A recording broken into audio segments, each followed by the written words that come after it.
Student, good evening. Welcome to Gupta study point channel. मैं रंजना। ठीक है, आज मैं आपको एक नया टॉपिक पर लेके चलती हूँ जो कि मेरा है लवक यानी कि प्लास्टिक। ठीक है, देखिए प्लास्टिक की बात करें तो प्लास्टिक क्या है, ये प्लांट सेल में पाए जाने वाला बड़ा ही इम्पोर्टेंट ऑर्गन है। यानी कि जब प्लास्टिक की बात करें व्हाट इज प्लास्टिक, तो प्लास्टिक क्या है, ये प्लांट सेल में पाए जाने वाला बहुत ही इम्पोर्टेंट ऑर्गन है। एनिमल सेल में ये नहीं पाया जाता है, प्लांट सेल में ये पाया जाता है। सेल की बात करें तो मैं आपको सेल पे वीडियो देख चुकी हूँ, आप मेरा प्रीवियस लेक्चर देख सकते हैं। ठीक है, तो plastic we are discuss about plastic. ठीक है, प्लास्टिक तो प्लास्टिक यानी कि देखो ये इसे जैसे कि इसे कहते हैं ना कलरफुल ऑर्गन, कोई कलर, इसे हम मतलब ऐसे बोल सकते हैं क्या है, they are colourful organ in plant cells. कर सकते हैं they are a colourful organ in a plant cells. कैसे कि जैसे कि इनके पास क्या होता है, डिफरेंट डिफरेंट टाइप्स के पिगमेंट होते हैं। प्लास्टिड के पास क्या होता है, डिफरेंट डिफरेंट टाइप्स के पिगमेंट होते हैं जो समयानुसार क्या है एक दूसरे में, मतलब एक प्लास्टिक सेकंड में क्या है दूसरे में परिवर्तित होते रहते हैं। इसी पिगमेंटल चेंजेस के वजह से ही क्या है, हमें देखिए फल कभी क्या है समय समय पर क्या है फल या लीफ हो गया, आपके जो फ्रूट्स में होते हैं उनके कलर क्या है चेंज होते रहते हैं। Because this presence of pigment यानी कि किसी भी फ्रूट्स या लीव्स या फिर कभी कहते हैं ना पौधे होते हैं तो समय के साथ साथ क्या होता है कि उनका रंग बदलता रहता है, उनका कलर क्या है चेंज होता रहता है। क्यों? Because of present of pigment. ठीक है, यानी कि वर्णक के उपस्थिति के कारण ही पौधों में क्या होते हैं, रंग परिवर्तन होते रहते हैं। यानी कि किसी भी पौधों के पत्तियों में, फलों में, फूलों में रंग परिवर्तन जो है किसकी वजह से होता है, तो वर्णक की वजह से होता है। ये वर्णक ही है जिसकी वजह से उनमें कलर परिवर्तन आता है। वर्णक को हम बोलते हैं पिगमेंट। अभी हम पूरा डिस्कशन इस पे करेंगे, तो शुरू किए हैं। ठीक है, तो पहले हम प्लास्टिड क्या है ये जानते हैं, उसके बाद हम जानेंगे कि पिगमेंट क्या होता है। ठीक है, पिगमेंट के बारे में तब हम उसका वन बाय वन पिगमेंट यानी types of pigment, what is pigment, where किस पौधे में मतलब किस कलर के लिए कौन सा पिगमेंट रिस्पॉन्सिबल होता है। यानी कि अगर येलो जैसे आपको ग्रीन लीफ है तो उसके लिए क्लोरोफिल पिगमेंट रिस्पॉन्सिबल है, येलो है तो उसके लिए आपके कैरोटीनॉइड होते हैं, जैंथोफिल होते हैं, मतलब अलग अलग कलर के लिए अलग अलग पिगमेंट हैं और आपको ये बात पढ़ना है। फिर क्लोरोफिल जैसे हमने बोला, तो chlorophyll most important pigment which are present in plant cells, all green plant cells. जितने भी हरे पौधे हैं उनका रंग हरा क्यों है, because of present of chlorophyll. Chlorophyll की उपस्थिति के कारण ही पौधों के पत्तियों का रंग क्या होता है, हरा होता है। और इसी हरे क्लोरोफिल की वजह से ही प्लांट जो है फोटोसिंथेसिस कर पाते हैं। देखिए मेरी बात समझ नहीं आएगा आप कमेंट कर दीजिएगा, मैं आपको फिर से समझाने की कोशिश करूँगी। ठीक है, क्लोरोफिल पौधों में यानी कि प्लांट्स के, देखो प्लांट्स जो होते हैं उनका कलर ग्रीन होता है। ठीक है, ग्रीन क्यों होता है? ठीक है, ग्रीन क्योंकि उनके अंदर क्या पाया जाता है, क्लोरोफिल। इसी क्लोरोफिल के प्रेजेंटी के कारण ही इनका रंग क्या होता है, किसी भी पौधे का कलर क्या होता है, ग्रीन। पौधे के लीव्स कलर होते हैं, ठीक है, ग्रीन होते हैं वहाँ बात के। और यही क्लोरोफिल की यही यानी कि अगर क्लोरोफिल एब्सेंट हो जाएंगे तो प्लांट कौन सा प्रोसेस नहीं कर पाएंगे, तो फोटोसिंथेसिस का प्रोसेस नहीं कर पाएंगे, जो कि very very very important process यानी कि बहुत ही महत्वपूर्ण प्रक्रिया है। हमारा पूरा जीवन किसी भी लिविंग बीइंग की बात करें, all organism are depend on this process.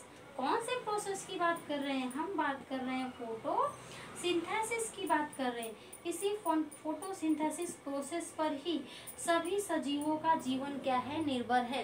देखो मैंने बता दी कि चाहे हम डायरेक्टली बात करें या इनडायरेक्टली, हम डायरेक्ट या इनडायरेक्ट, हमारा पूरा जीवन किस पे निर्भर है, पौधों पर निर्भर है। ठीक है, क्यों? क्योंकि पौधे ही वो हैं जो हमारी आवश्यकताओं को सब तरीके से, ठीक है, सभी तरीके से क्या है वही हमारी आवश्यकताओं को पूरा करते हैं। जैसे क्यों पौधे ही करते हैं? देखिए सबसे पहले तो हम बात करते हैं हमें जीने के लिए खाना चाहिए, भाई हमें जिंदा रहना है तो हमें एनर्जी की रिक्वायरमेंट है। Without energy we are not survive our life. हम अपने जीवन को सर्वाइव नहीं कर सकते बिना ऊर्जा के। यानी कि हमें अपने जीवन को चलायमान रखना है तो हमें ऊर्जा की आवश्यकता पड़ेगी, और बिना ऊर्जा के हम अपने जीवन को नहीं चला पाएंगे। तो वो ऊर्जा आती कहाँ से हमें है? वो ऊर्जा हमें मिलती है भोजन से। ठीक है, हम भोजन करते हैं और उसी भोजन से हमें ऊर्जा प्राप्त होती है। तो बात आती है वो जो भोजन है वो कौन तैयार करता है? हम भोजन को बनाते नहीं हैं, हम भोजन को पकाते हैं। एक्चुअल में तो भोजन बनाते हैं प्लांट्स। जितने भी ग्रीन प्लांट्स है एक्चुअली में फूड कौन तैयार करता है? वो तैयार करते हैं। हम भोजन बनाते नहीं, ये बात याद रखिएगा। हम भोजन को पकाते हैं अपनी आवश्यकता अनुसार, अपनी स्वादानुसार। जैसा हमें टेस्ट चाहिए हम अपने टेस्ट के बेस पे या टेस्ट के अनुसार अपने फूड्स को क्या है पकाते हैं, फिर हम क्या है उन्हें खाते हैं। लेकिन बात आती है फूड को बनाता कौन है? तो फूड को बना रहे हैं green plants by the process of photosynthesis. यानी कि पौधों में कौन सा पिगमेंट पाया जाता है? क्लोरोफिल।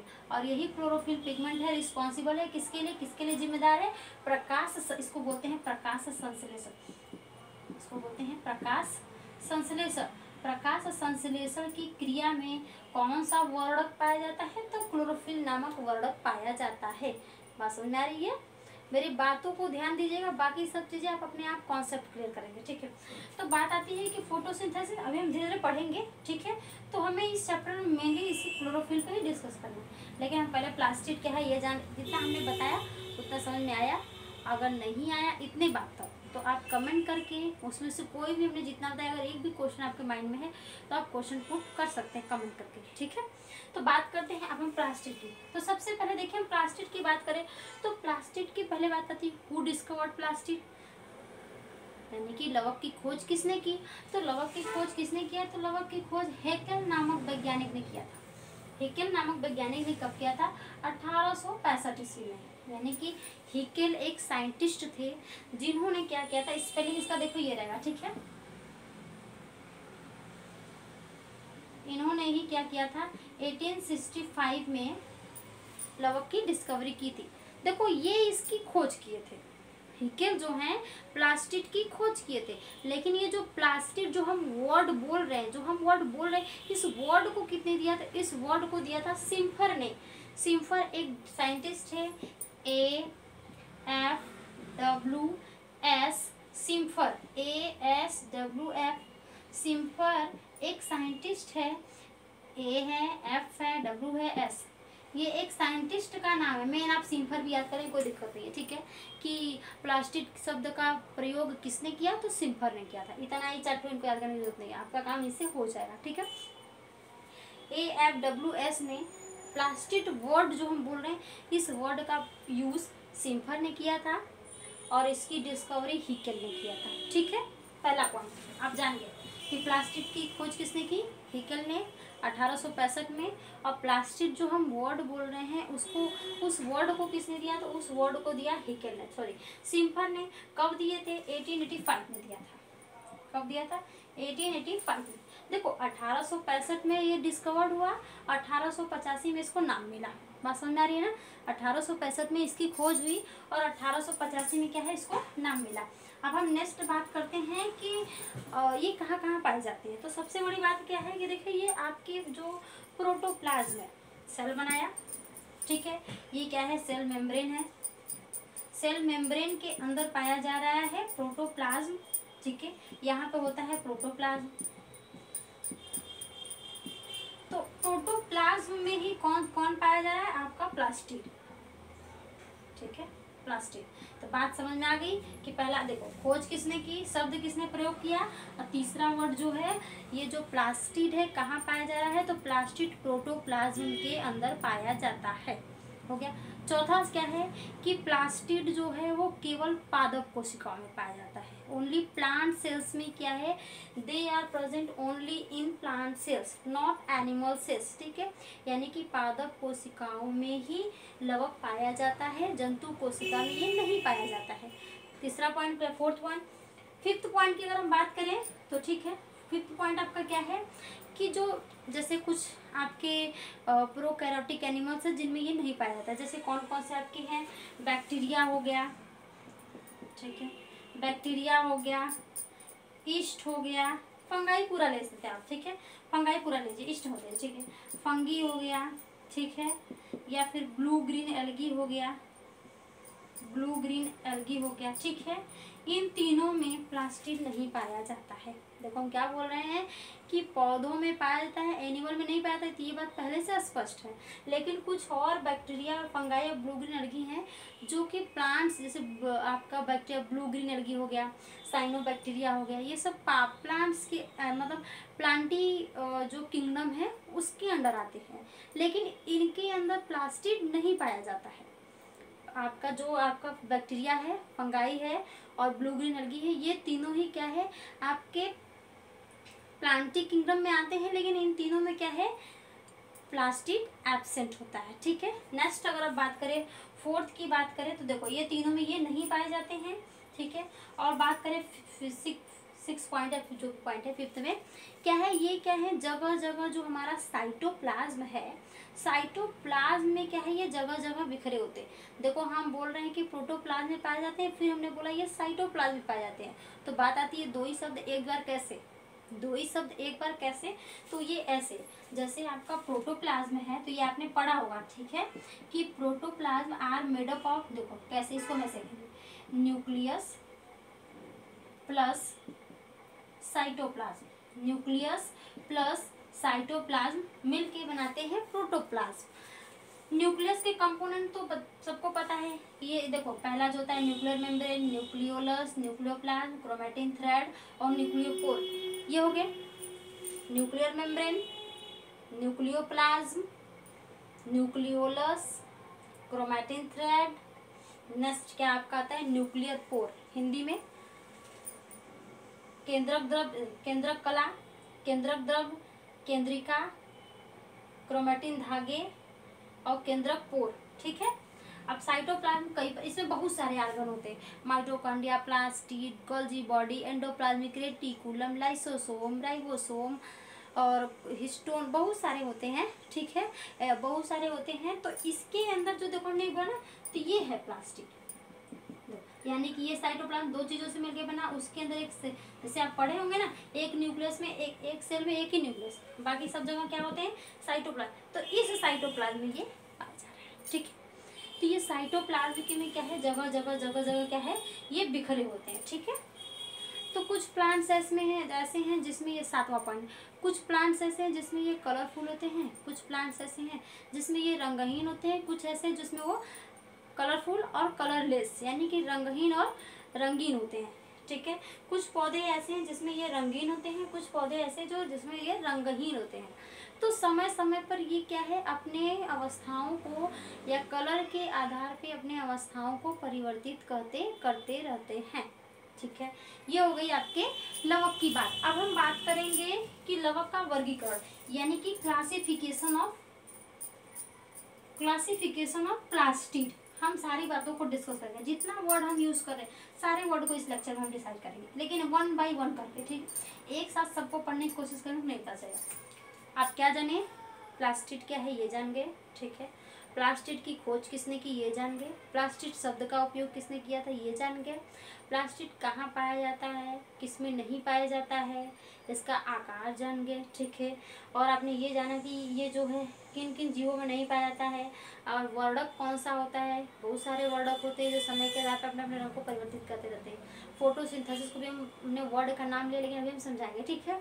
अब बात करते हैं क्लासिफिकेशन। देखो इसको ये तीन प्रकार का होता है, एक होता है ल्यूकोप्लास्ट, एक होता है क्लोरोप्लास्ट, एक होता है क्रोमोप्लास्ट, ठीक है, एक होता है क्रोमोप्लास्ट। बात समझ आ गई, ल्यूकोप्लास्ट, क्लोरोप्लास्ट और क्रोमोप्लास्ट। ल्यूकोप्लास्ट देखो ये जो होता है अभी समझो ऐसे ही, अभी आपको पूरा डीप में जाने, ये रंगहीन होता है यानी कि इसके पास कोई कलर नहीं होता है, ये रंगहीन होता है, दैट मीन्स कलरलेस होता है। ये रंगीन होता है, ये केवल हरे रंग का होता है, ये कैसा होता है, हरे रंग का होता है। ये क्या होता है, रंगीन होता है, इसके पास बहुत सारे कलर होते हैं। पहले किसी भी पौधे में क्या जनरेट होता है, सबसे पहले ल्यूकोप्लास्ट आता है, देन क्लोरोप्लास्ट होता है एंड देन क्रोमोप्लास्ट। जहाँ पे पौधे के जिन भागों में सूर्य का प्रकाश नहीं पहुँचता है उस वाले भाग पे कौन सा प्लास्टिड पाया जाता है, तो उस वाले भाग पे ल्यूकोप्लास्ट पाया जाता है। ध्यान से, पौधों के जिस भाग में यानी कि प्लांट्स के जिस पार्ट्स पे क्या है सनलाइट्स नहीं पहुँचते हैं वहाँ पे कौन सा प्लास्टिड पाया जाता है, तो वहाँ पे आपका ल्यूकोप्लास्ट पाया जाता है। क्लियर है। नेक्स्ट बात करते हैं क्लोरोप्लास्ट। तो पहले से आपको पता है कि पौधों का वह रंग जिनमें जो हरे रंग यानी कि पौधों के पत्तियों का रंग क्या होता है, हरा होता है, तो सबसे ज़्यादा वहाँ पे पाया जाता है क्लोरोप्लास्ट। और इसी क्लोरोप्लास्ट में ही क्या पाया जाता है, क्लोरोफिल। और यही क्लोरोफिल रिस्पॉन्सिबल होता है फोटोसिंथेसिस के लिए। हमने आपसे पहले से बताया कि हमारा पूरा जीवन चाहे डायरेक्टली या इनडायरेक्टली किस पर निर्भर करता है, क्लोरोफिल पे। ठीक है, यानी कि क्लोरोप्लास्ट में ही पाया जा रहा है क्लोरोफिल। इसको तो हम पूरा डिटेल में डिस्कस करेंगे, इसी पर तो हमारा जीवन है। नेक्स्ट बात करते हैं क्रोमोप्लास्ट। देखो ये रंगीन यानी कि ये कई कलर होते हैं, लाल होते हैं, नीले होते हैं, बैगनी होते हैं, पीले होते हैं। समय समय में पौधों की पत्तियों का रंग, फलों का रंग, फूलों का रंग क्या है, परिवर्तित होता है। फ्लावर्स, फ्रूट्स एंड लीव्स के कलर्स क्या है, चेंजेस होते रहते हैं। ठीक है, तो due to the presence of this pigment या दिस प्लास्टिड, इस प्लास्टिड की उपस्थिति के कारण ही क्या है, पौधों में के फूलों का रंग, फलों का रंग, पत्तियों का रंग क्या है, चेंजेस होता रहता है। तो सबसे पहले किसी देखिए ल्यूकोप्लास्ट होता है एंड देन क्लोरोप्लास्ट जनरेट होता है एंड देन क्लोरोप्लास्ट में जो क्लोरोफिल होता है वो बाद में कन्वर्ट होता है अदर पिगमेंट्स में। ठीक, तो ये हो गई आपका। अब हमारा जो नेक्स्ट लेक्चर होगा उसमें हम डिस्कस करेंगे वन बाय वन, एक एक करके। ठीक है, तो ये हो गया हमारा लिस्ट जो है ल्यूकोप्लास्ट। इसको देखो किस नाम से, अवर्णी लवक, इसको हिंदी में अवर्णी लवक,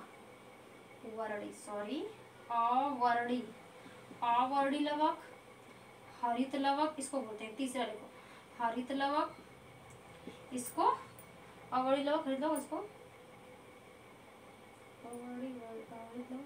इसको वर्णी लवक। ये है आपका वर्णी लवक, अवर्णी लवक, हरित लवक और वर्णी लवक। क्लियर है। अब हम डिस्कस करेंगे one by one next lecture में। आज के लिए इतना ही, धन्यवाद। अगर आपको कोई डाउट है तो क्वेश्चन करके पूछ सकते हैं।